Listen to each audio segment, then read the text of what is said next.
దర్శన తన దర్శనానికి ఇంకా ఎన్నాళ్ళు కన్నీళ్లతో ఉండాలిలా తట్టుకోవడం కాదే నా వల్ల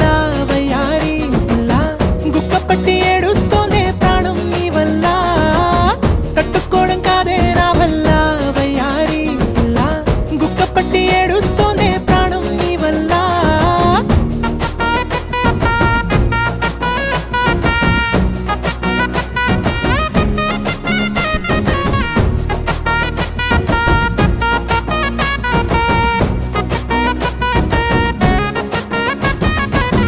ఇష్టమైంది లాగేసుకుంటే